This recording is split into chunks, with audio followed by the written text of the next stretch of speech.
Welcome back to One Brain Ops, and welcome back to Fire Emblem Radiant Dawn. Last time, we completed a prison break, and we rescued some veteran soldiers, and we reunited with some allies, Tormod, Morim, and we met Vika. Now, we move on to the next part. Let's go.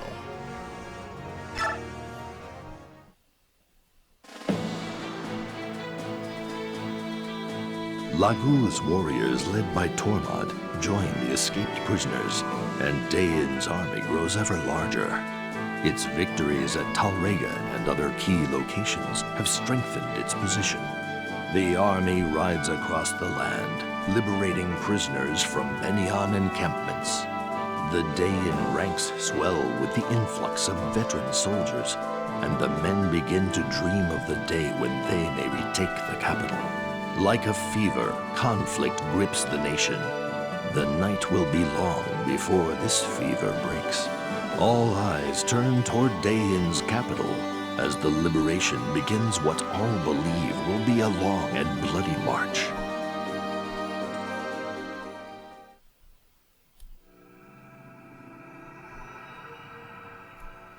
Glory Unwanted. Ominous.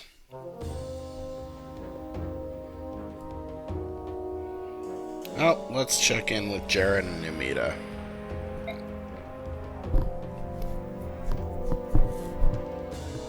Okay.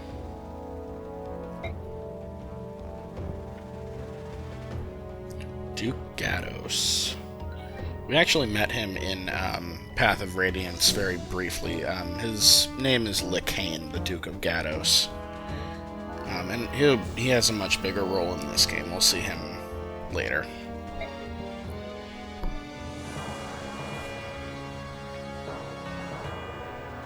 Yeah, Gatos seems to be just as corrupt as these guys.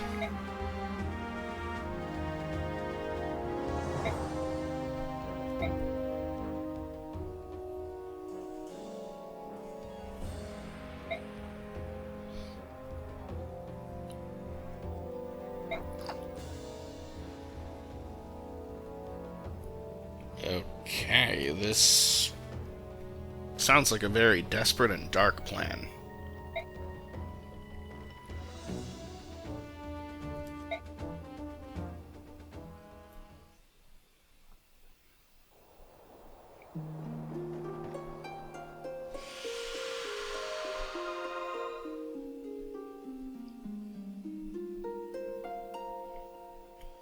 My wound is healed. And now I can do cool flips and stuff. Oh, that was only for Nico? Okay, never mind.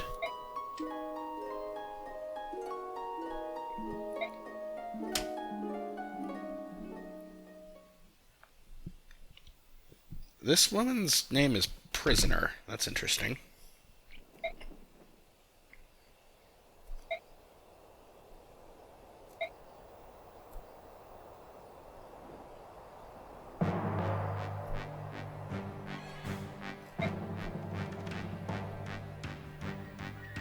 Oh my.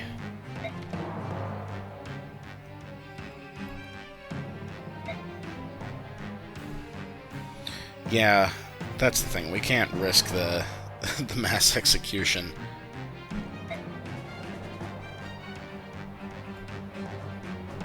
I mean, Azuka does have a point, but like, we can't risk letting a bunch of people get executed.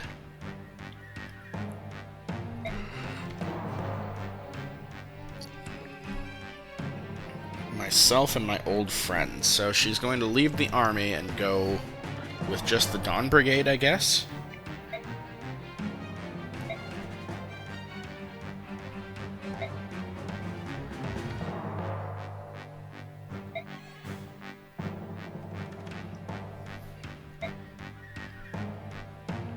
Yeah, that's true. There is one plot hole here, which is, shouldn't Nakaya's Farsight powers have been able to tell her whether there was actually an execution or not? I mean, if she could just, you know, say to Azuka, no, it's real, there is an execution, or no, it's a trap, like, then they could I don't know. It's a plot hole.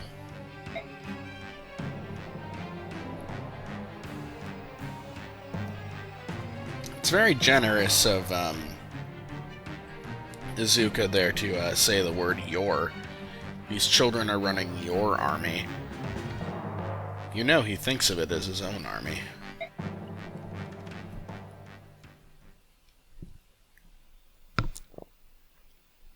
Okay, and now we get to the base. So there's a couple things to cover in this base, and I will, but let's do info conversations first. So first, South.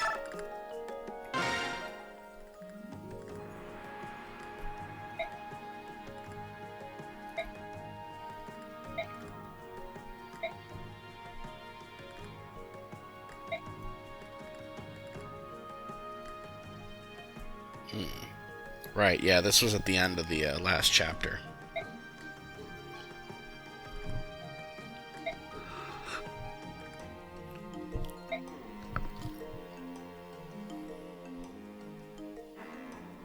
Yeah, so this is confirmation now that it's definitely... Micaiah is one of the branded, and it is not the Mark of Spirit's protection, as Peleus thought it was.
Yeah, just like he did back at the end of Chapter 1.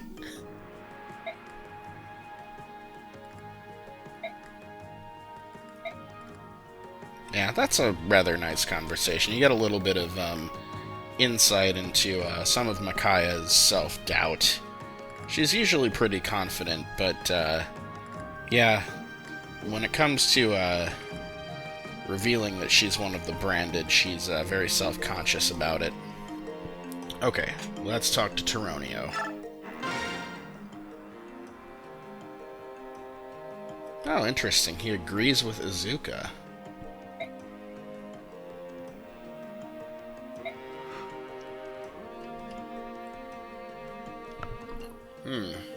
What extra help has South enlisted? Well, I assume we'll find out.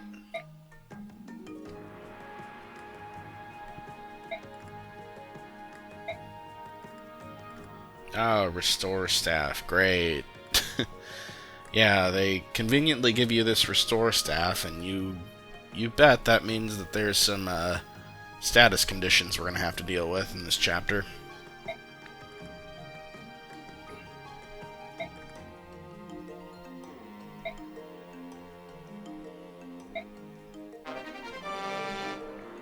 Okay, so we'll give that to Laura. And now, Vika.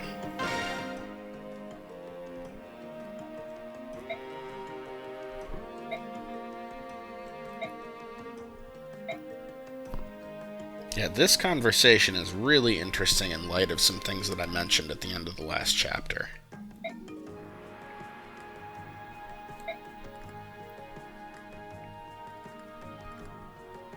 There's just something about you.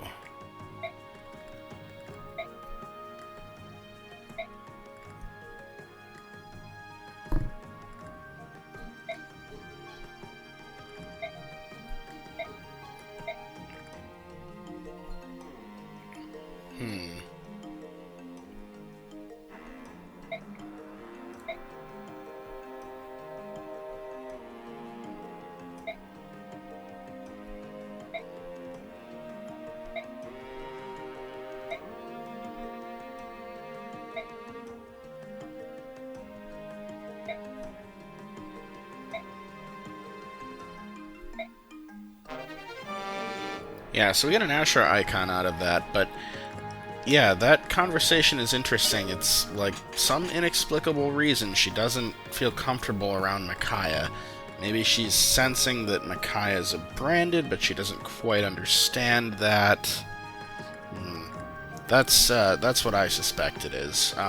And again, the whole thing about like Lagoo's identifying people by scent, that's not talked about until much later in the game. But, so it actually took me multiple playthroughs of this game to actually make that connection, that's why Vika is so uncomfortable around Micaiah. But yeah, I think it's implied there, sort of, that it's because Micaiah is branded and Vika can sense that. Anyway, so we're going to go ahead and give that Restore Staff to Laura right away. She's going to need it in this chapter. And then, okay, that Ashra icon, so it's a stat booster for luck. The thing is, so few characters really come close to their luck caps in this game, it's not really worth doing it. And luck is not a particularly, like, great stat to be boosting anyway. Everyone has a pretty decent luck growth, and it's not worth keeping that because the Ashra icon is worth 4,000 gold. It's much better to just have the gold in this case, so we're going to sell that one. Okay, now, with that money, we really need to get this Olivigrass. So, Olivigrass, this came up earlier. Kurth was talking about it. He made medicine from it. This helps to increase a Lagoo's character's transform gauge, and we're really going to need this for Morim and Vika in this chapter. So I'm going to go ahead and buy it. I'm going to give it to Morim to start with. And then we'll definitely make use of it. There's a Worm Slayer here, which it's a sword that does bonus damage against wyverns and dragons. We can't afford it for one, but even if we could, it's really not necessary. I personally find that, like, Worm Slayers are not super useful in this game. They're a decent sword, but they have a very specific use, and the problem is that all of our sword users are usually good enough to be able to take down the wyverns and the dragons anyway, so it's not worth getting. We'd have to sell some stuff if we wanted it. Okay, but I do want these 3 items, so as always, we're going to just grab the Wind Edge. We'll just send it to the convoy for now. Javelin. Oop. And Hand Axe. And I'm just sticking these in the convoy for the moment, but I'll distribute them in a bit. There's also antitoxin being sold. We have that Restore Staff, so we probably don't need the antitoxin. You know, it might not be a bad idea on... Actually, I am going to buy an antitoxin. I actually don't normally do this, but I'm going to get one. And I'm actually going to give it to Morim. And I don't know if we'll really make use of this, but I want Morim to have it. And I'll explain more about that when we get into the chapter. And you can see now men's staffs are actually just available in the regular shop. Okay, so we pretty much have spent all of our money, but that's okay. Can give some stuff to the convoy to just get it out of the way. Volek has a door key that we don't need.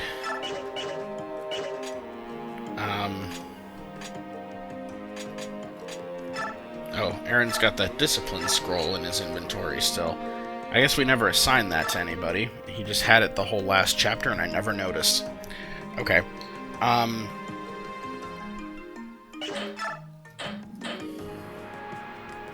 mean, he's still got plenty of uses on his weapons, so I don't really need to grab this. We'll just leave him with what he has still for now. Jill is actually not going to be available in this chapter, which is kind of annoying. Oh, and I thought of something funny, actually, that I'm going to do here. So Tironio, even though he's not going to be usable the rest of Part 1, we can still control his inventory. I'm actually just going to trade him that bronze axe.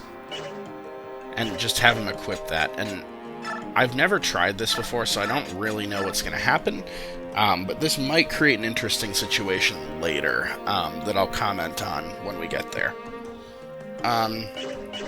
Okay, now, yeah, most of these characters are not coming along with us to the chapter. We're actually very limited on our deployments here. I'm going to give Vic a vulnerary in addition to that herb.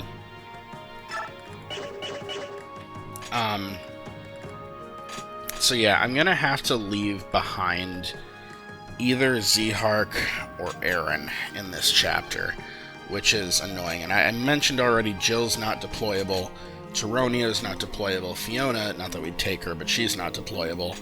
And there's not going to be space for Edward, Leonardo, or Meg. And yeah, I'm going to have to leave back either Aaron or Zehark, because I definitely want Nolan, Ileana, and Laura all to be coming. That's a tough decision, because I am actively training Zehark, but Aaron has been doing really well, and okay, he's at level 16.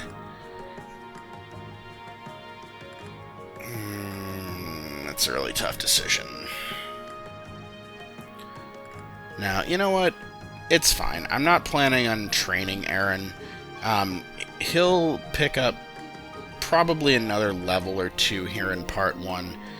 He'll only be available... There's only 2 chapters after this one in Part 1. And Aaron will probably pick up some levels in Part 1 Endgame. And then... Yeah, and then we'll just Master Seal him when he rejoins. So I'm going to leave him behind and bring Zehark instead. Items, everybody's going to be pretty good on items here.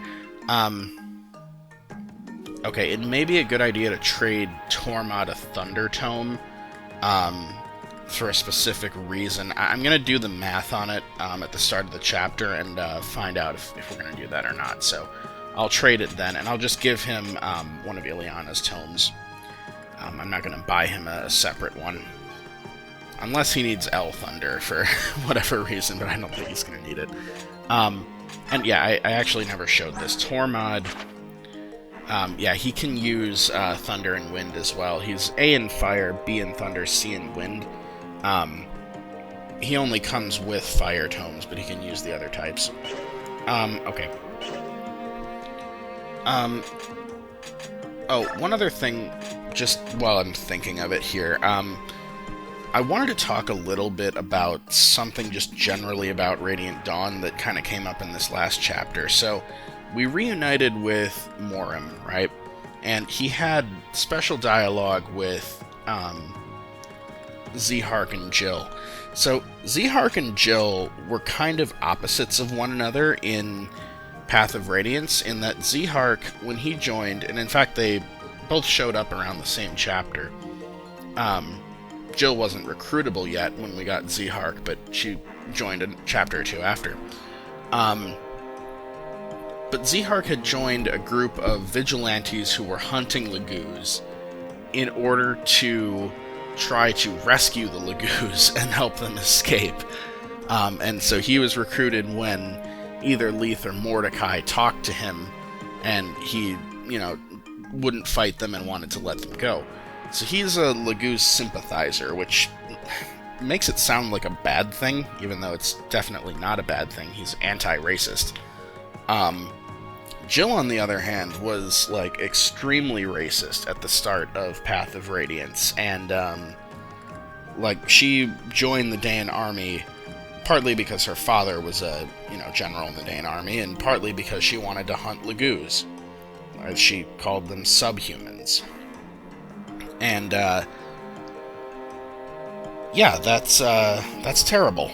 But she eventually joined up with Ike in her supports with Leith, who's a Beast Tribe Lagoos. She kind of overcame the racism, and Leith was coming at it from the other side and hated Bjork, and they became friends and learned to overcome racism. And that's really the case for all the super racist characters from Path of Radiance, with one exception, which we'll talk about later. But, yeah, they both have very similar dialogues with Morim in that last chapter, where they're just greeting him as an old friend.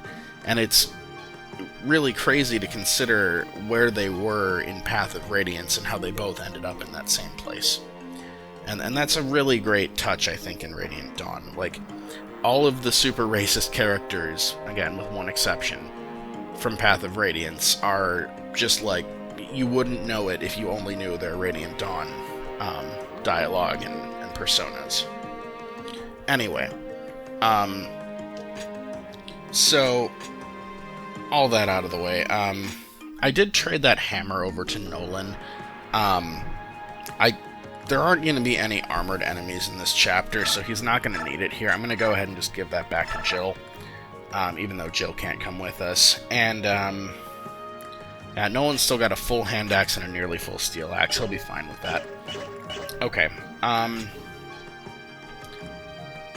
I'm just going to real quick. Yeah, Soth will be fine. Micaiah's still fine. Ileana's still fine. Okay. So then, let's do some... Before I do XP, let's do skill management. So, I'd given Paragon to Zehark last time, and I said I was going to take it off and give it to Micaiah. There's a reason I have to give it to her now, which I'll explain later.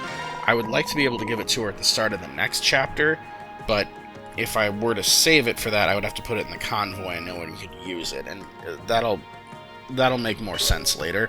So I might as well just give it to her now. And then Discipline is still out there. Is there anybody... Soth is almost gonna... I mean, he's gonna hit S and knives anyway, and I'm pretty sure that's the max he can hit as a rogue. Micaiah's still at a C in light, but all of her capacity is taken up by Paragon right now.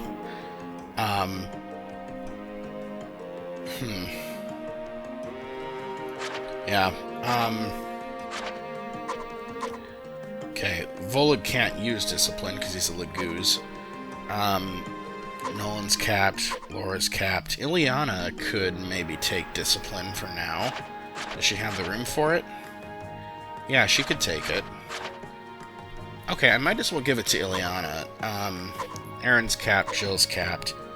Zehark I'm not at all worried about. He'll hit SS very soon. I mean, not very soon, but before we get an SS weapon for sure. Tormod I'm not going to be using. Worm's a Laguz, Vic is a Laguz, Edward I'm not using, Andy's capped. Leonardo I don't care about. Meg I don't care about. Fiona I don't care about. Tyronio's capped.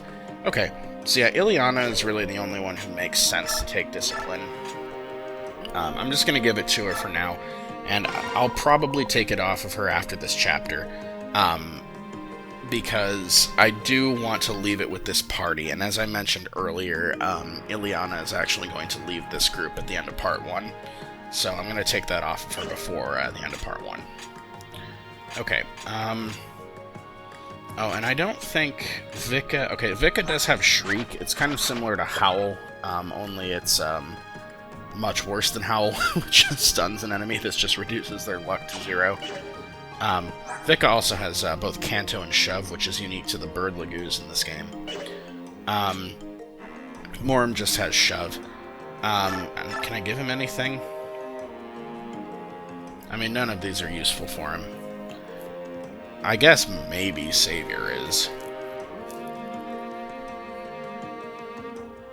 Actually, you know... Actually, for this chapter, Vika would really benefit from Savior, but she doesn't have the capacity. Oh, that's annoying. And I bet the developers do that on purpose.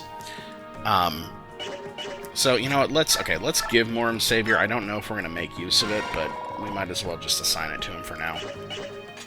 Okay, Tormod, we're going to leave Celerity on for right now. And that should be good. Okay. Now, I guess I'll do supports real quick, and then I gotta go back and do XP.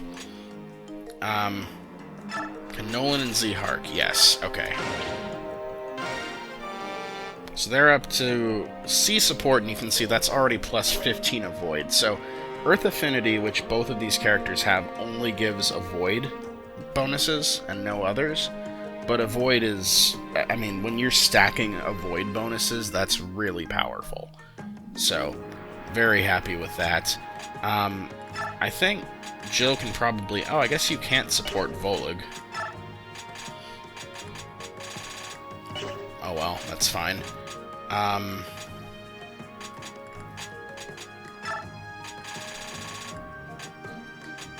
I mean, yeah, let's go ahead and support Edward and Leonardo, I guess.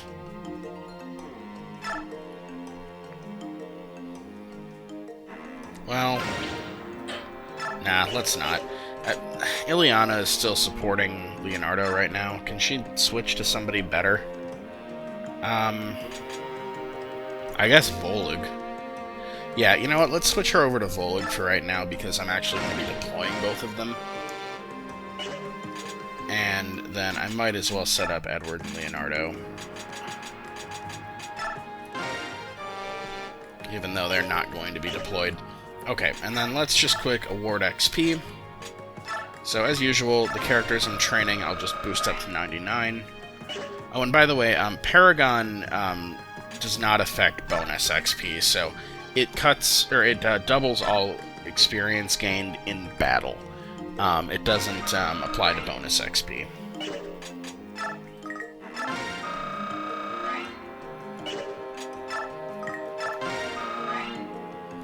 Okay. And then Jill, again, I'm not able to deploy for this chapter, but I'll go ahead and get her up to 99 anyway. Alright. And yeah, that's everybody I want on bonus XP. How much do I have left? I'm just, actually, let's go into Volig and just... Okay, quite a bit, actually. Yeah. Just curious if I go to Meg. Because she's the lowest level of anybody. Yeah, I could give Meg 9 levels of bonus XP. Okay. Okay, so that should do it for the base. Let's move out.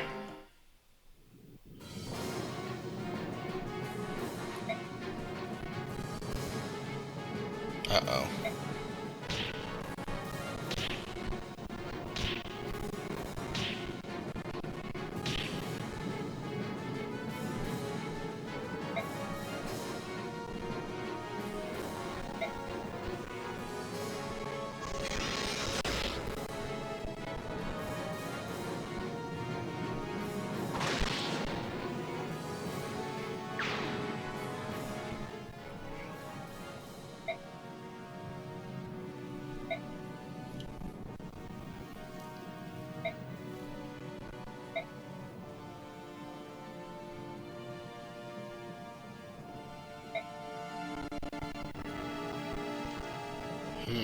Well, it certainly appears to have been a trap.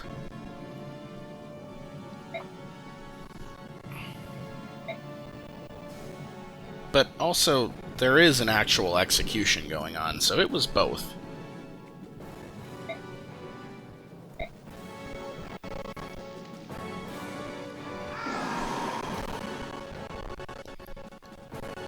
And I'm sorry again about that lag.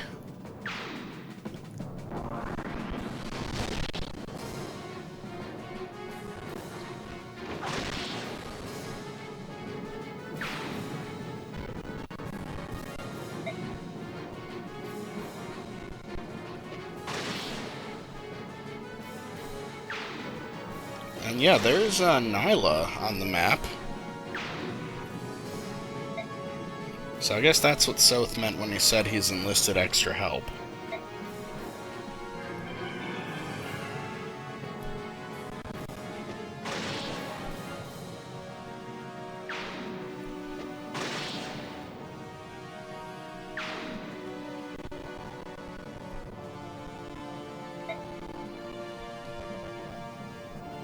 Yeah, and we have Raphael. So, Raphael, obviously being a Heron, he has similar powers to Race in Path of Radiance, and we'll explain the mechanics of that once we get into the chapter here.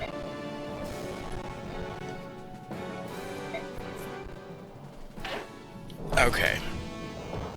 So, we have a lot of forced deployments, which is annoying, because we can only bring 4 others. And, yeah, as mentioned, I'm going to leave Aaron behind in favor of Zehark. Okay. Now. Oh, God, that lag, I'm sorry. That's real bad. Okay, you know what? I wanted to get through this whole pre-battle section before doing this, but I'm actually going to save. And then, yeah. Gonna close out of this and then come back.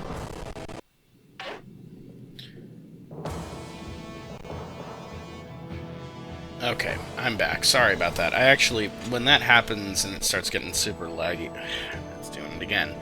But, yeah, I've found that actually restarting my computer usually will fix that, so that's what I did.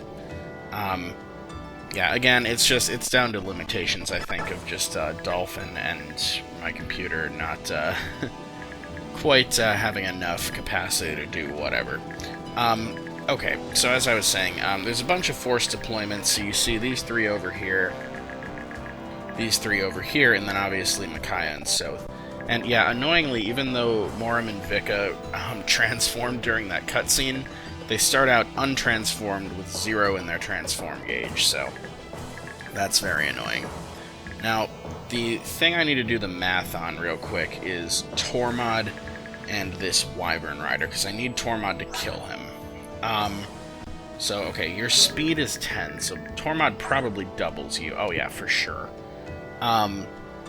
Okay, so then, if we just use basic fire...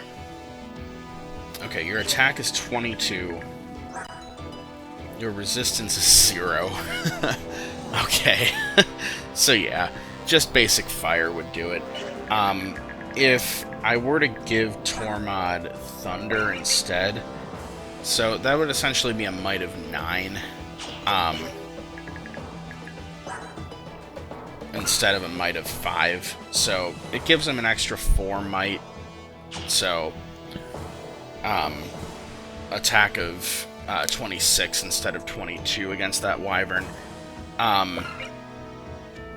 And, I mean, L-Fire is only 2 weaker than Thunder with bonus damage. And then, just to check L-Thunder, so might of 5, so 15 against the Wyvern, plus Tormod's magic is 17. So 15 and 17 is 32. Oh, actually, you would get one-shotted by L-Thunder, but it's not worth it. Well, maybe it is. Ooh. It may be only because Tormod's hit rates might be low. Okay. I'm going to stick with this for the practice run. If I find out that Tormod has, like, bad hit rates against that Wyvern for some reason, I'm going to buy him an L-Thunder. Or, well, more accurately, I'll probably buy Ileana an L-Thunder and trade that one over to Tormod. But anyway, so... Positioning, again, we can't do much. We can only reposition the 4 in the middle here. And I'd like for... Well, yeah, they pretty much have to just go this way. This bandit is a little bit of a problem. I could have Zehark take him out, but I have a different plan for this bandit. So, we're going to have all these guys go this way. We're going to have Raphael and Volug come this way. And Nyla is basically going to solo this side of the map. So, Nyla is extremely strong. Holy cow, 34 strength. She can't, I mean, she can probably barely get damaged by anything on this map, and she one-shots almost everything. The Great Fang has 20 might, so she has effectively 54, well, yeah, 54 attack. You can see that right up at the top. She also has Form Shift, which allows her to transform at any time and stay transformed. That's a skill unique to Legu's Royals. She is a queen. She has Glare, which is, I mean, completely useless, but it can immobilize an enemy permanently. It's not completely useless. It can be useful to well, I'll explain in Part 1 Endgame the uses that can have. She has Guard as well, which is the skill that we took off of Soth. And then Savage is the Wolf Mastery skill. So it basically is just an extra chance to crit. So anyway, yeah, Nyla is basically invincible. Certainly at this point in the game, and in fact, even later in the game, she's just about invincible. So the main objective of this map is to save all the prisoners. There's 6 of them in total. They're all worth bonus XP if they survive the map. And we're going to make sure that all 6 survive. I'm not going to allow any of them to die. The turn requirement for bonus XP is actually pretty short on this map. It's 6 turns, with a 10 for half-turn bonus. So I don't know if we'll be able to complete it in 6. We'll see. Yeah, okay, I'm actually going to cut that out. I accidentally minimized my window. Anyway, so, yeah, let's go ahead. I'm going to save again here, and we're going to leave everybody deployed as they are. I'm going to save, and then we're going to begin the map.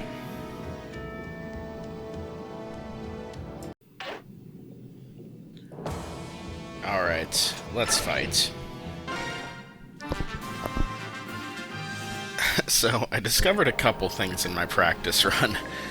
One of them is rather amusing, yeah, I definitely don't need to give Tormod a Thunder Tome, I found out. Okay. I'm actually going to start down here with these 3, and there's something very specific that I need to do. By the way, my practice run, I actually did manage to complete this in 6 turns and save all the prisoners, so we're going to shoot for that here. We'll see if we can actually do it. Obviously, as with Fire Emblem, in any situation, there's always RNG involved, so no strategy is perfect. Okay, so what we're going to do, I gave Morim that Olivia Grass to start for a reason. I'm going to leave him in range of this bandit. And I'm going to leave him just on the edge of range and use that Olivia Grass. Now, before I do, I need to explain another strategy. The problem with this Wyvern Rider, and he's the only one on the map right now, but the Wyvern Riders will go after the prisoners and try to kill them, as will the bandits. The problem is the Wyvern Riders have great movement. Now, I have a bit of a complaint about this chapter, which I'm going to cover in a second here, but I'm going to explain this first. So, Tormod can't quite get into this Wyvern's range to bait him, so what you can do is move him here and then have Morim or Vika, I think Vika can shove him, yeah, have one of the Lagoos shove him into range. And that'll take care of this Wyvern Rider. If you don't put someone in his range, he will fly over here, and then one of your prisoners dies guaranteed, because you have no way to get to them in time. So, that's one way to do it. That's the more obvious way. I came up with a subtler way of doing it. So what I'm going to do is, again, leave Morim right in the edge of this bandit's range. Alright, and now the order of this is important. We move Vika over. We trade for the Olivia Grass. We go into the items menu and use the Olivia Grass. And then we use Vika's Canto and put her in range. So the funny thing is, even untransformed, Vika's attack speed is 15. And this Wyvern's attack speed is 10, so she actually doubles him untransformed. That's part of the funny thing I realized. So she's going to tank a hit from him, but that's going to draw him in, and that frees up Tormod to use his turn to take out this bandit. And he does need Elfire to do it. And assuming he doesn't miss one of those 85s, we'll get rid of this bandit here with him. Otherwise, one of the others on the other island there can finish him. And of course he missed an 85 when I say that. Okay, so yeah, this didn't happen in the practice run. And, you know, I think I'm going to leave that bandit alive, because it can't get very far this way. So, okay, the other thing I'm going to bring up before I start moving the next group of units is, now, they force your deployments to this map you know, as we mentioned, they force 6 units in addition to Micaiah and Soth, and they only let you choose 4. And for story reasons, Tyronio is unavailable, and Fiona, because Micaiah said, only me and my old friends will go, which would imply that it's everyone from before we met Peleus. But Zehark is available. Zehark can come, but Tyronio and Jill cannot. There's no story reason why Jill should not be available if Zehark is. Gameplay, I understand Jill would make this chapter way easier because she could fly out and rescue these prisoners, but there's no story reason she shouldn't be here, so that's a minor complaint. It does make the chapter more interesting, though, and more difficult, so we'll get into it here.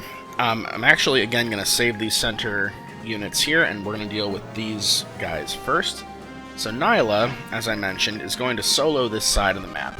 Now, there's a lot of enemies over here with 1 to 2 range weapons, so we're just going to go ahead and try to take out one of those per turn. Doesn't matter which ones I go for. And the bandits with the single range axes should kill themselves on the enemy phase by attacking Nyla. Now, Volug and Raphael... Okay, Raphael can get up to this first thicket, so I'm going to put Volug in the second thicket, and Raphael... So, by the way, in his inventory, starting out, is that second Seraph robe I mentioned. So Herons don't fight. They use Galdrar. Galder is the singular form. Galdrar is the is the plural form of that word. And yeah, it says here that the level of the user effects which Galdrar can be learned, and that is true. So higher level Herons will get some others, but the most useful one is Vigor, which is the one they all start with. So Galder, Vigor, will allow the other units to move again. Now, in Path of Radiance, the only Heron we had was Rayson. When Rayson was untransformed, he would be able to sing for 1 unit on each turn, and then when he was transformed, it would be up to 4, so all the adjacent units. He actually works the same way in this game later when we get him, but Raphael works a little differently. Raphael can actually sing for up to 4 units, even when he's untransformed. So, right now, Volug's the only one he can reach, but he can actually chant for 4. The drawback to Raphael is that, because of the injuries he suffered escaping the Serenez massacre, he can't fly, so he doesn't have Canto like Rayson does. Anyway, having a Heron just in general is super useful, so we're going to go ahead and Vigor for Volug here. And now Volug can move up and attack one of these. I'm not going to have him move up and attack, though. Although I could. No, I think I'm going to leave this bandit, because he'll go after Morim, and I can have Tormod and Morim fight these bandits off. They'll be plenty strong to do that. These guys are going to charge down to the bottom of the map. Again, on my practice run, this guy died on the first turn, so it wasn't a problem, but we're going to try to stay as close to that strategy that worked as I can. So, first thing is, we're going to have Zehark take out this mage. Yeah, and he doesn't quite one-shot it with a steel sword, so we'll just use the iron sword. Oh, and he got adept, so he won't get countered. Nice. Okay.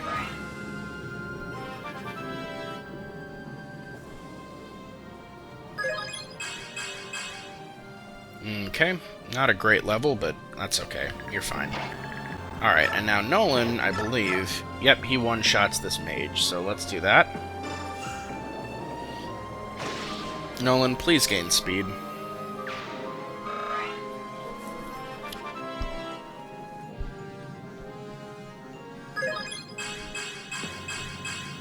Okay, very good level. Nolan, every level he gets is either, like, really bad, or he gets 6 stat gains. So, that one was pretty good. Okay, and he's actually capped res now, so that's nice. Of course, he's already level 19. Oh, and by the way, Ileana did cap strength in that last chapter. And you can see that it's highlighted in green because it's capped. Okay, so now Ileana and Micaiah are going to tag team this one. And actually, how much damage does Ileana do with Thunder? Just basic Thunder. I know she does, yeah, 14 without Thunder. 12. Okay, so can I do 16 with Micaiah? That's 15. Thani would do it. Let's use L-Light. We haven't used it yet.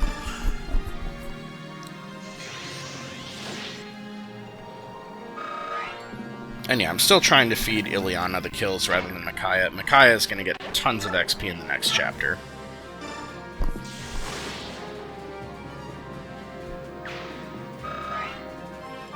Okay, good level, Ileana, come on.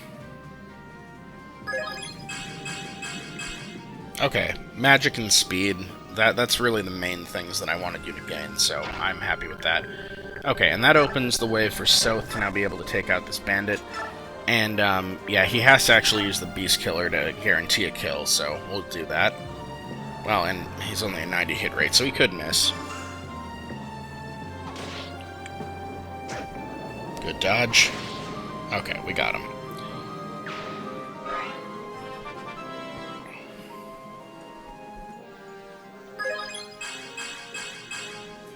Okay. And then, let's just make sure I didn't screw this up. So, Laura's gonna move.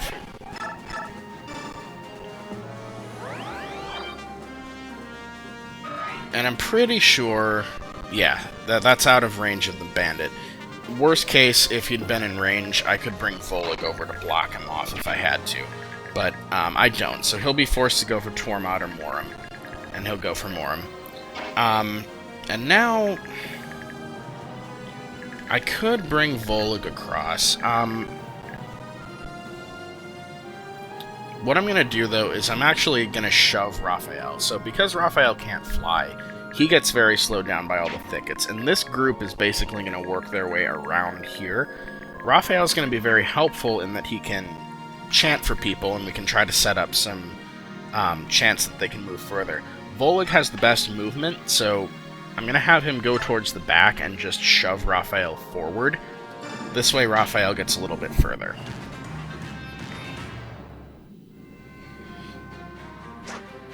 Okay, yep, and of course this is going to happen. No surprises here.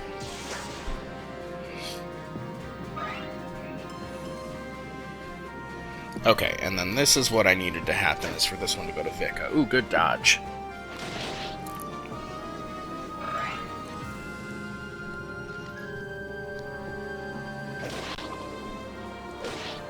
Yep, and the Lagoos, as I mentioned earlier in this game, do attack when they're untransformed. They counterattack, that is.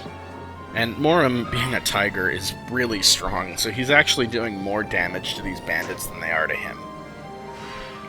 Oh, that's the Savage map animation, which is hilarious. She just does multiple spins and then bites the throat. And that's just a regular critical. So those bandits are dealt with. That one is going to start going after the prisoners. And that bandit that spawned over there by Nyla, I believe, has a single-ranged weapon. Yeah, Venom Axe. So, the Venom Axe, by the way, so they're poison weapons. So you can see Morim got hit by a couple, so he got poisoned. This is why I gave him that antitoxin. I had a feeling this would happen. Now, okay. Most important thing is we've got to take out this Wyvern. Tormod's the only one who can do it. And because Vika managed to do 4 damage on her counterattack, Tormod one-shots him with Hellfire. That's what I discovered on my practice run that was funny to me.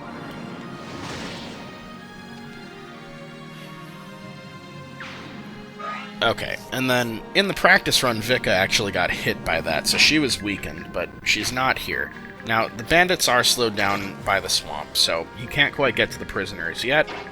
I am still going to come over here, though, and use another Olivia Grass to fill up her gauge. So now, on the next turn, she'll be able to transform and kill this bandit, or at least fight him. She won't kill him in one round. Okay, now, how far can Raphael get? He can get to where Nolan is. Okay. Well, you know what? Let's move Nyla first. And yeah, it doesn't matter whether I go for the priest, the soldier, or the mage, really. So I'm going to go for the priest, because at least this way the other two will give Nyla 1 XP each by attacking her on the enemy phase, so she'll get out of this chapter with 1 to 2 extra XP this way. Okay, so you can get to where Nolan is. And who can fight these guys? If I put Zhark here, he can probably get up into those thickets. And okay, we might as well do a generic converse dialogue.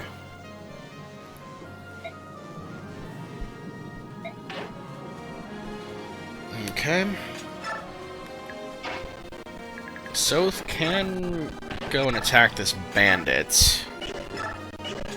Again, I'd have to use the Beast Killer, and that actually wouldn't kill him. If Micaiah's in range, that gives him an extra +2, but that still leaves him with 1 HP, so somebody else has to chip him. Can Nolan reach? No. Okay, so what we're gonna do...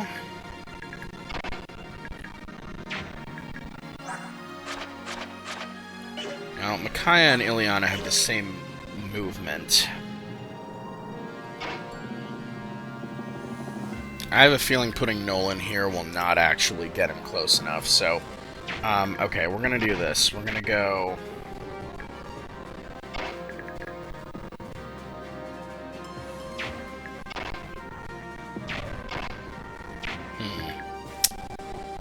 Because I want people standing on those spaces.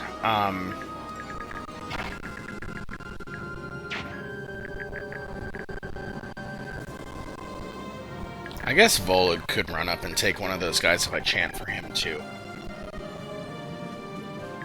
I think that's what I'll do. So, okay, we're gonna have... And I'm sorry again about the leg. I don't know why this chapter is so problematic for it. We're gonna just heal Nolan.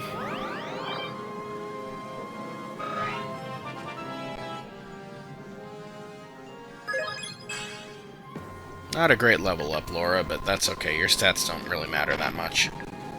Okay, get him up as far as he can go. Get Ileana in position. We'll get Micaiah here, and I could sacrifice 1 HP onto Zhark. But no, I'd rather be in support range of Soth. Okay, and then we'll do Volug.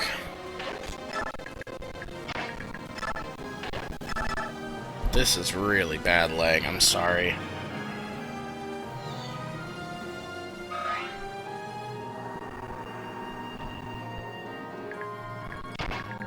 Okay, and now Zhark can get in range to wind edge these guys.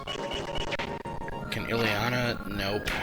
Volug could get the bandit, but not the soldier.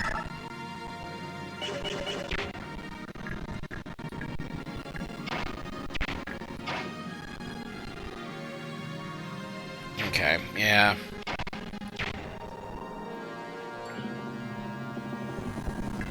Okay. Well, you know what?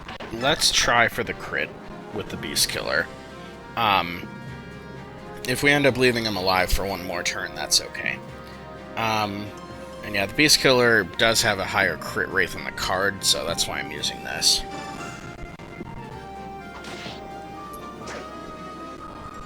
Nice! Okay, we got him. Alright. So now we still can't take out that soldier unless we get lucky with Zhark and Adept and stuff like that. By the way, I just wanted to check. Okay, so yeah, the bond support that's down there, Soth and Micaiah's bond support is actually a critical +10, but they have to be adjacent to each other for it to trigger. It can't just be 3 spaces apart like this. Okay, so we're gonna hope for some insane luck here. If we don't get it, that's fine. Okay, we got an Adept. Miss. Miss. Okay. Oh, but now Volug has a path. Okay, I didn't realize that was gonna happen. Alright, well this is working out really well.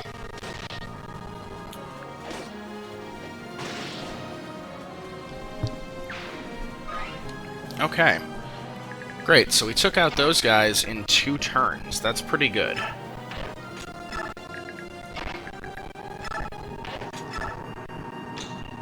And now, yep, it's just Morum to move here. I'm not going to use the antitoxin yet. I'm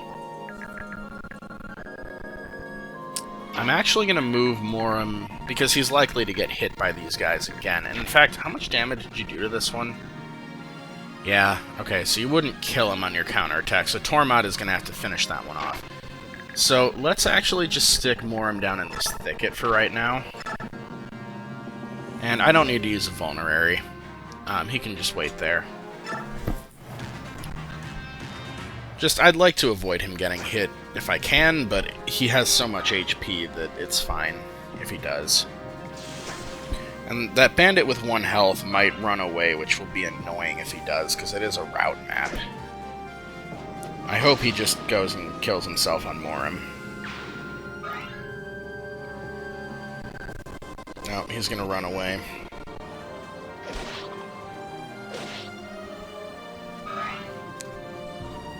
Okay. Morum should be full transform gauge now, though. Okay. And yeah, annoyingly, 2 more bandits spawn down there. And I know one of them has a hand axe.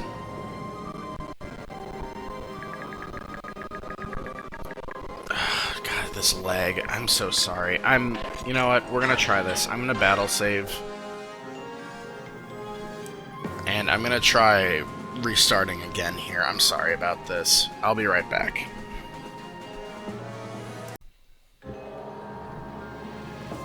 Okay, I'm back again. We're gonna see if this is any better. So, alright. The problem is that I know Tormod does not actually kill these guys. Yeah, he leaves that one on 1 HP.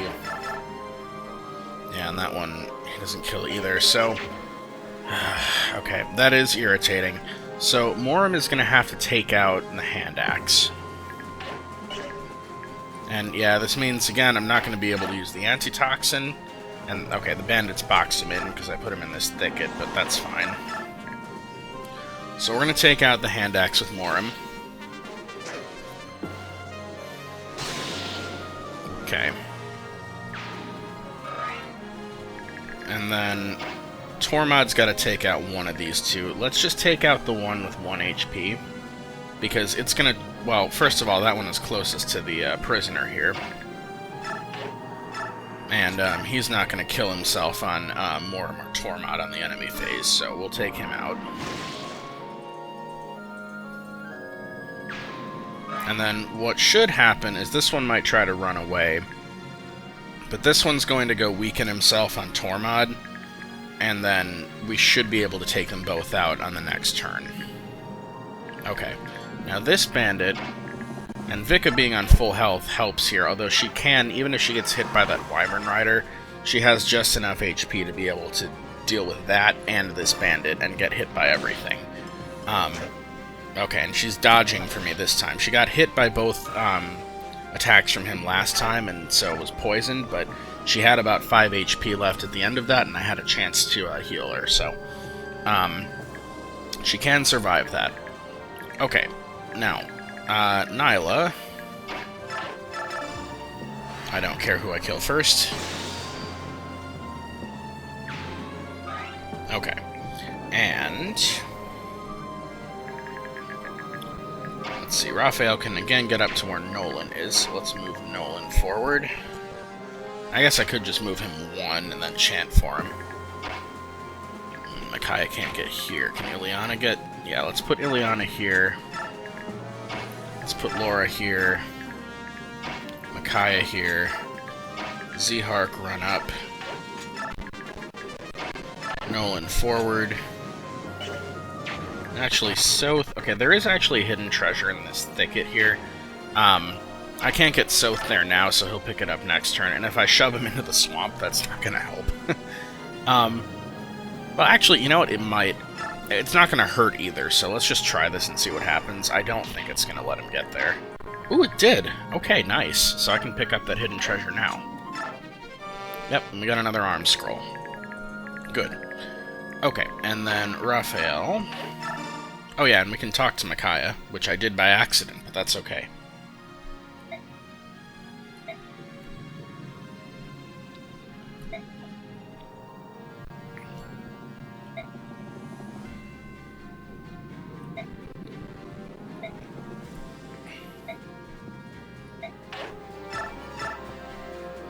And yes, we can go ahead and chant for all 4 of them.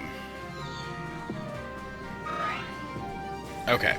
And then, okay, I'm going to show this too. So, I had Volig and Ileana start a support here, and I want to show some of Volig's converse dialogues.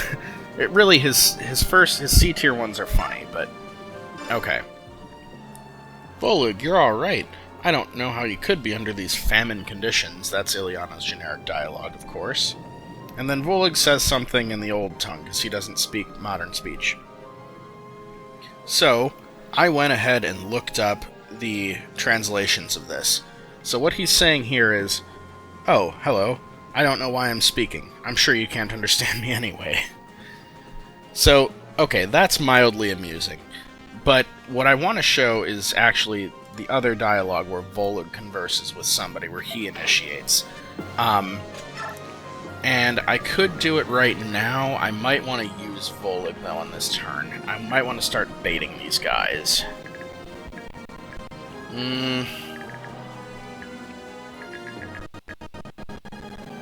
Well, Zehark should be able to start baiting them on the next turn.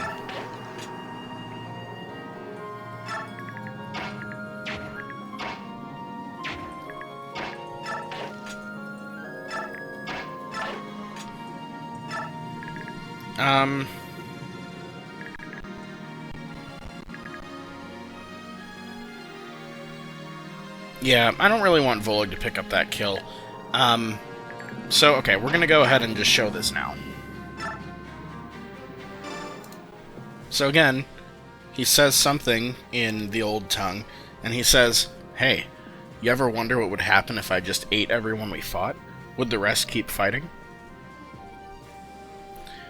And then, what's funny about supporting him specifically with Ileana is that Ileana is always hungry. So, of course, her response is, "I'm so hungry."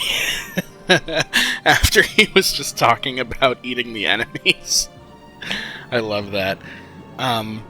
Anyway, so, and I'm going to go ahead and just shove Zehark a little bit closer as well. Alright. So, we're moving through this chapter quite nicely. Okay, and yep, you'll go for Tormod, and yeah, you poisoned him, which is annoying. But now you're weakened. Oh good, and you're gonna kill yourself on Tormod. Okay. I was thinking you would run away, but this actually makes things easier for me.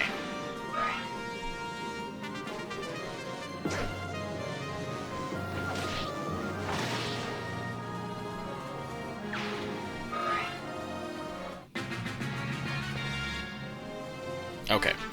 And one more bandit spawned there, which is fine. He'll kill himself on Nyla.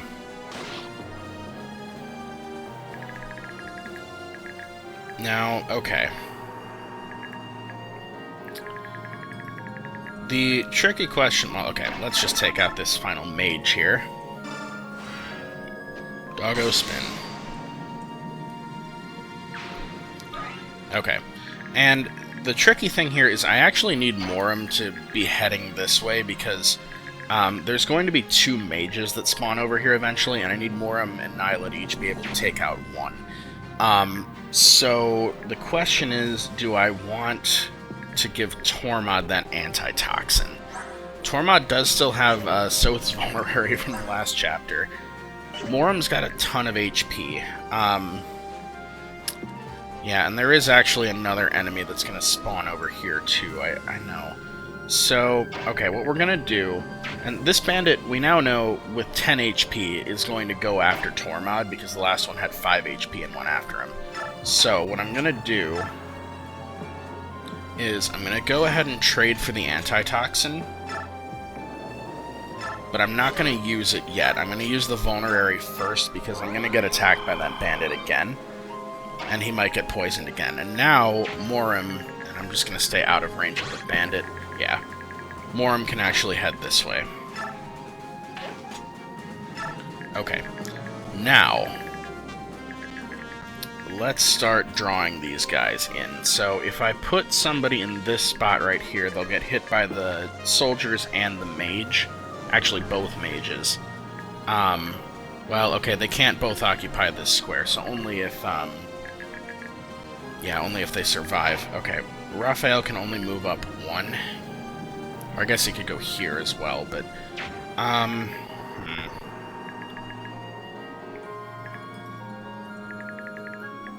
Okay. Because last time I actually had Zehark stand here, but Zehark nearly died. He got kind of lucky. Plus 15 avoid from Nolan in a thicket. You're in best biorhythm. Yeah, you can handle this. So, okay, we're going to do that. Just going to take these guys' range in. And yeah, the mages can't reach that back thicket, so it'll only be a melee attack. So I'm going to put Soth there with a card. And if they decide to go for him, fine. They'll probably all gang up on Zehark because he's a sword user and they have lances. But we're going to bring Nolan up. We're going to bring Zehark here with a wind edge. Actually,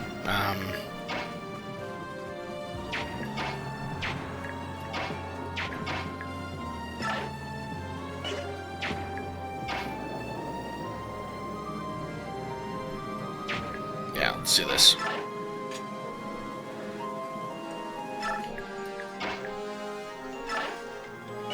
Actually, I'm going to shove Ileana. There we go. Make a little more use of Raphael this way, and we'll get Volug and Micaiah. And that gets Ileana out of the thicket. Okay. And Laura still can't get through, but that's okay. And then this way we'll be able to give Zehark that 1 HP. Totally worth it. Okay, we'll wait there.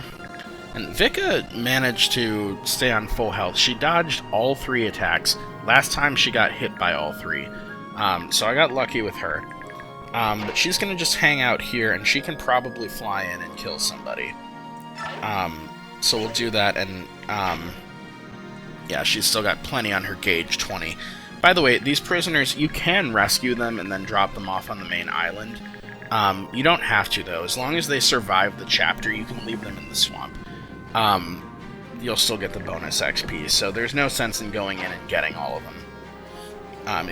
If you don't have to. Obviously, if there's a bandit about to take one out, you want to rescue him. But, okay, we're going to have Vika, like I said, hang out, and she'll be on standby. Ileana is going to be on standby as well. And Volug.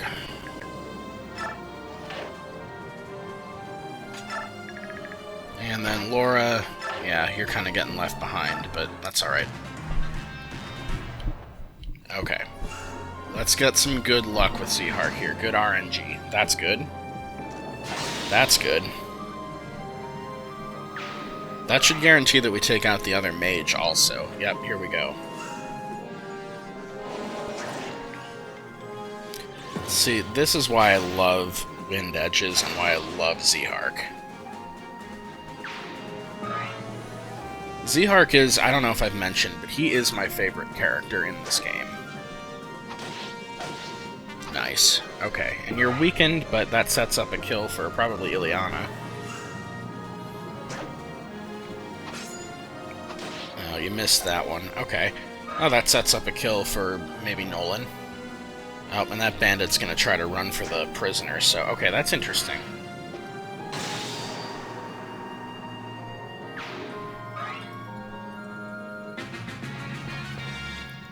Okay, yep, and then that Wyvern Rider shows up. Okay, so I might actually need to pull Vika back then to take out that bandit, because, I was expecting that bandit to kill himself on Tormod. Although I do have time. It's turn 5. Okay, Vika can just reach. So, okay, if I don't need Vika over here, I'm going to have her take out the bandit. But let's definitely take out this wyvern. And that bandit... Yeah, he can't reach the prisoner yet. Okay. So, yep, that's a guaranteed kill. And I probably won't end up actually using that antitoxin after all. It might come in handy later in the game. Okay, and then Morim, like I said, is going to be over here and ready because there's going to be some mages spawning. Okay, so now, can we take out the boss? We gotta break through here first. So can Ileana...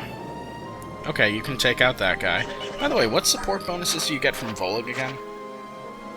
Defense, hit, and avoid. Okay.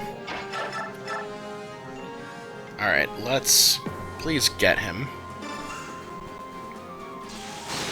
And a crit. Alright. Didn't need the crit, but that's okay. Okay, Micaiah could get up to where Nolan is. Oh, Raphael's not going to be able to really help. Well, I guess all I can really do here is...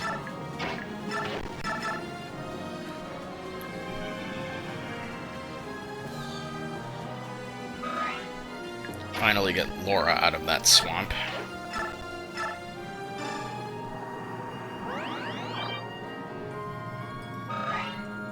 Okay. Now, how far can Nolan get? Only up to here, so yeah, there's... I mean, I might as well just take out this guy with Nolan if he can. Oh, he can't. Okay, well that's alright too, because I'm just setting him up for Micaiah.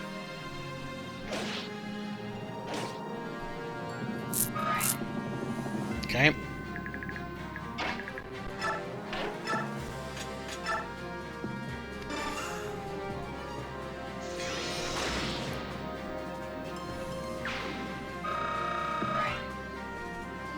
That was a lot of XP. Well, okay, she has Paragon.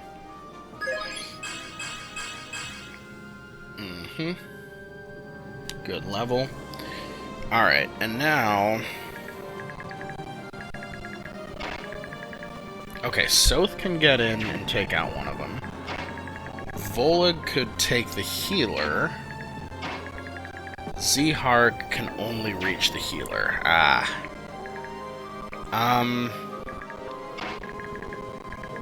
I'd like Zihark to take out the boss, if possible. There's that leg again.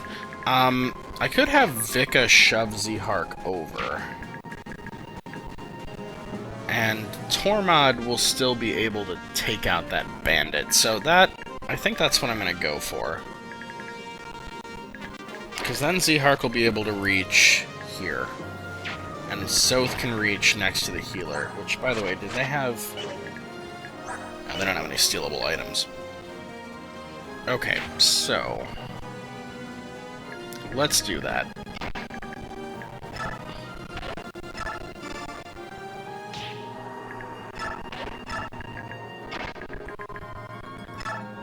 Okay, and then...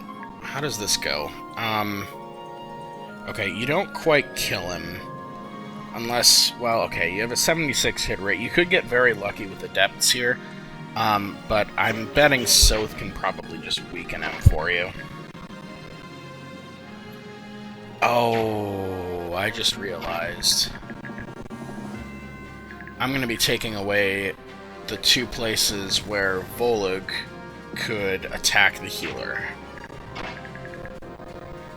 Because I'm going to have Soth here and Zihark there. Okay, well, you know what, that's okay. We're still going to take on the boss now. And, again, we're set up to take out the reinforcements, so, we'll still be able to end this on turn 6. Okay, so this will put the boss into kill range for Zihark. That 1% crit... I mean... it's very unlikely to hit me. I haven't explained this before, but this game uses something called True Hit. So, that 1% crit is not actually 1%. The way that true hit works is it actually rolls twice for each of these things, for every hit and crit, etc. And it rolls twice and then averages them. So basically, the further away you get from 50%, the less accurate that actually is. So when it's a really low number, it's actually a lot lower than it seems, and when it's a really high number, it's actually a lot higher than it seems. Yeah, I think I will chance... I mean, a 1% crit, that is literally 1 in 1,000. And that's, again, only rolling for that if he hits that 68. So if I actually, like, get killed by this on camera, it's going to be hilarious. So we're going to go for it.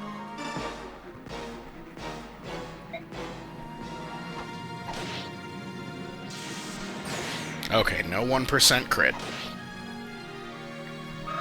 Okay, and then again, that puts him in kill range for Z-Hark. And we just have to hit one of these. There we go.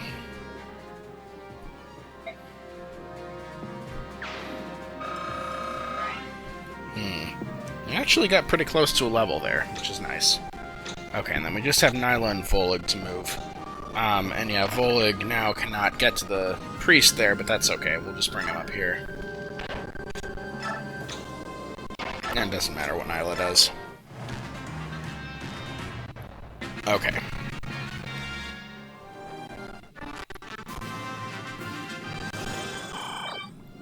Okay, yep, and then there's those two mages.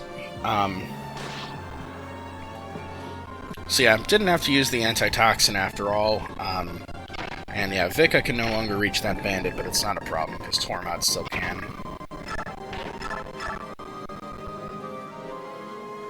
I mean, you better hit a 91.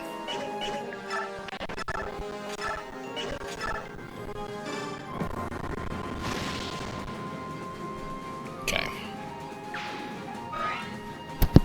Okay, and now please tell me that Moram can one-shot one of these guys. Okay, yes. 40 times 2. Yeah, he can definitely take him. Even more absurd. Okay, let's just do that.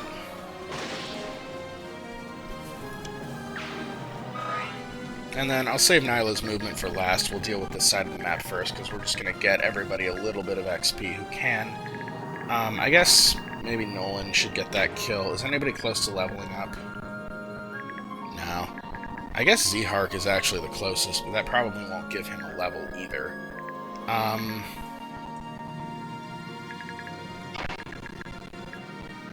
Okay, let's do this.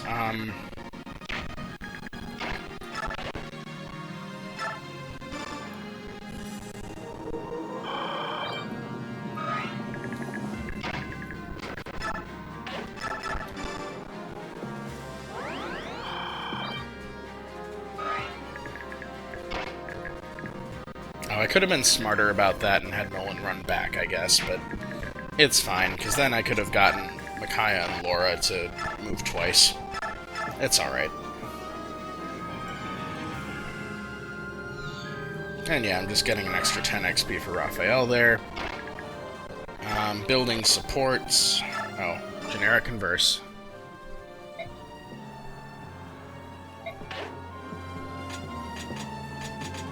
Actually, what is the attack here? Okay, yeah, you'd kill him. Building supports by shoving each other.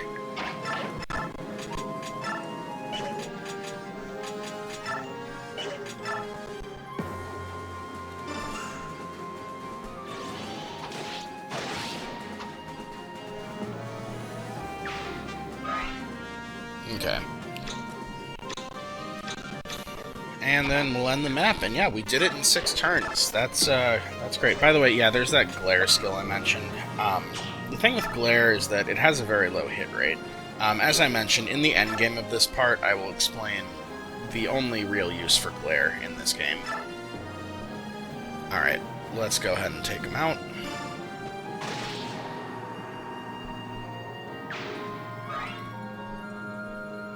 And we did it. We saved all the prisoners, and we did it in 6 turns.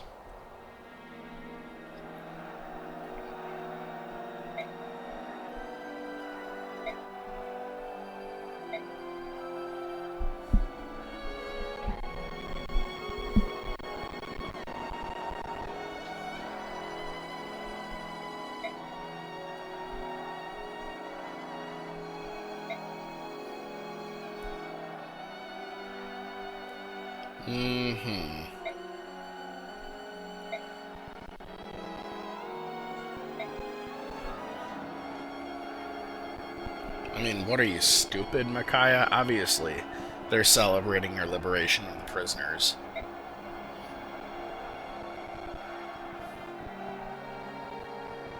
You know, as socially inept as Nyla sometimes appears to be, she, she's certainly right in this instance.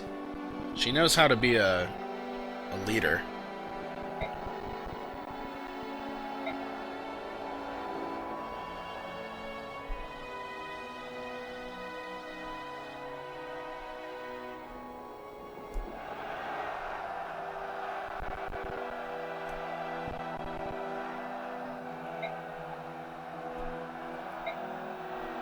Priestess of Dawn.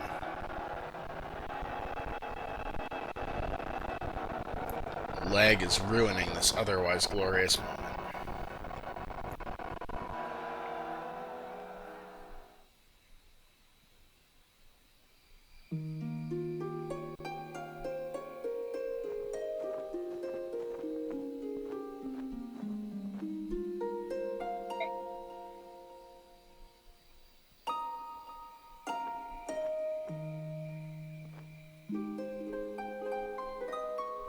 Yeah, that's quite a turnaround from where she was in that base conversation before the battle.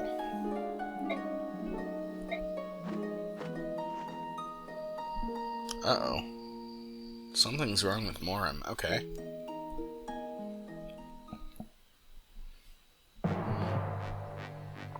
Uh-oh. This doesn't look good. Okay. I'm not going to explain what's happening here because the characters are going to explain it shortly.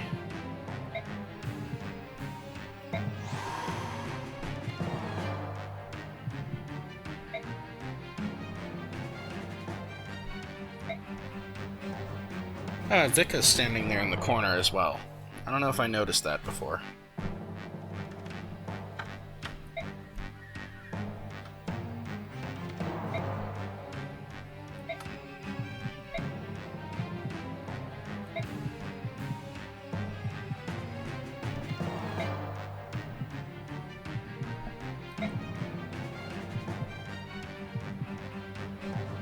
Before you go feral. Oh boy.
Wow. That's a very intense moment. And I like that, of course, where Raphael goes, Nyla is going to go, and there's Volig trailing behind as well, still in his beast form.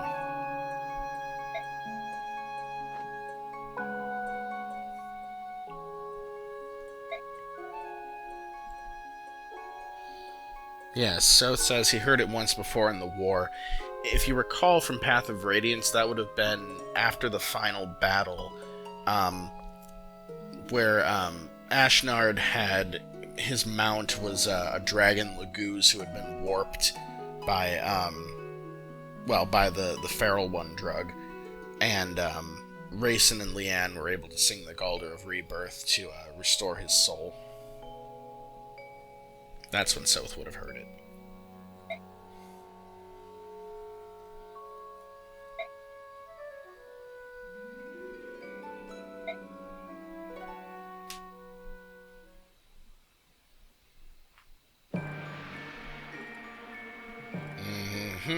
Feral ones.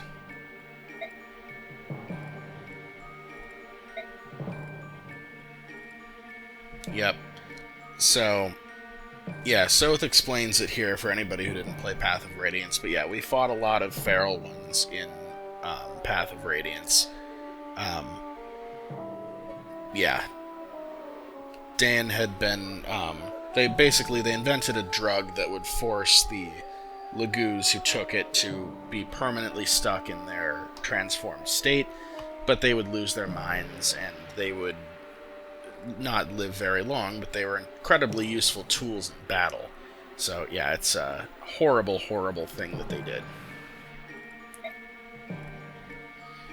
And yes, of course it was Azuka. And again, this is what someone who played Path of Radiance and played close attention would know.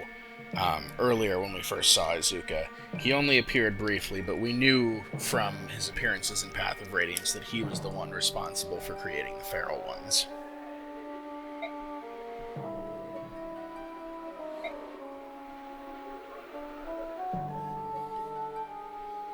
Yeah, clearly he just views Lagoos as objects rather than people.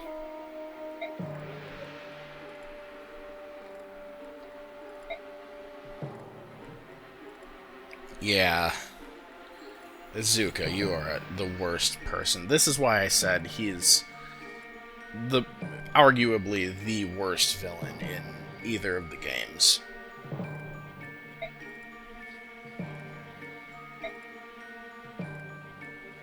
No, Peleus, they were about to kill him. They totally would have killed Azuka. That Subhupe, that Lagoos, yeah. Peleus grew up in Dane. He's still rather prejudiced.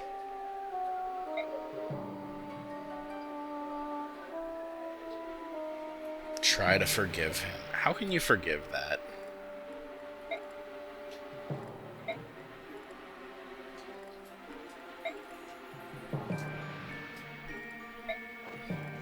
Yeah, I don't blame him.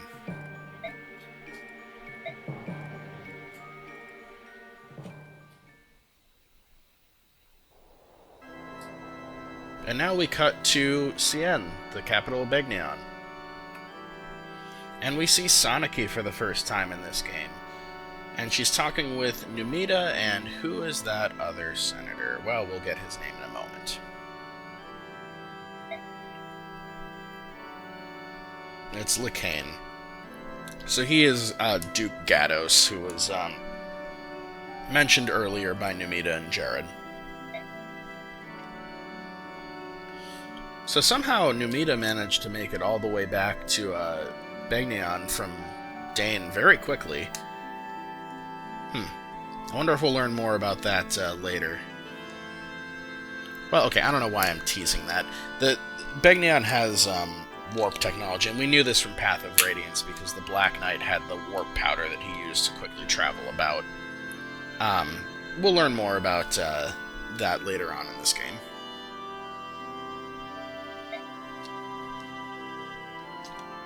But entirely outside of the... Ooh, yeah. That doesn't bode well for Jared, does it? Namida's throwing Jared and everybody else under the bus.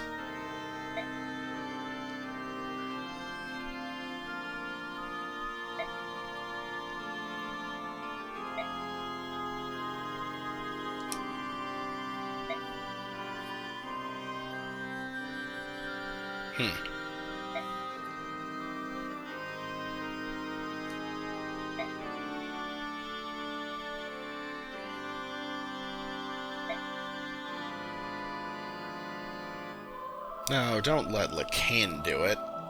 He's the worst person to lead the inspection team. We already know he's corrupt.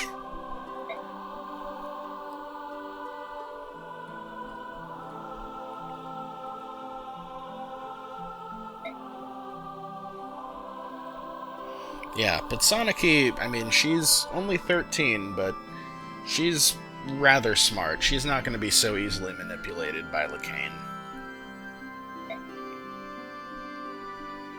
Oh, Sephirin. Right, he was mentioned earlier. He was the one that Numita and Jared were afraid of. And there he is.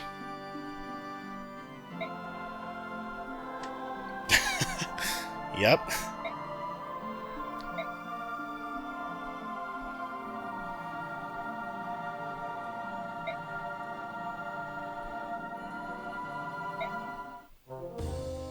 Yeah, so Sephirin is Duke of Persis, so they... Again, Lycaon is Duke of Gatto, Sephrin's Duke of Persis. They kind of refer to them interchangeably by those names. You'll get used to it. Yeah, this is bad news for these guys.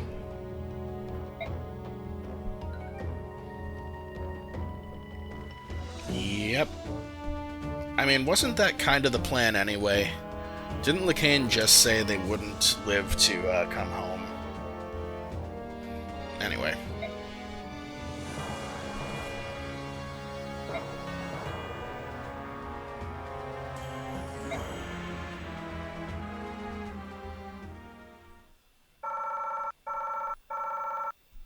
So yeah, that is full turn bonus. That is all prisoners surviving. Yeah, we did it. And that's the end of that chapter. So let's move on to the save screen, and I will see you guys next time. Thank you for watching One Brain Ops.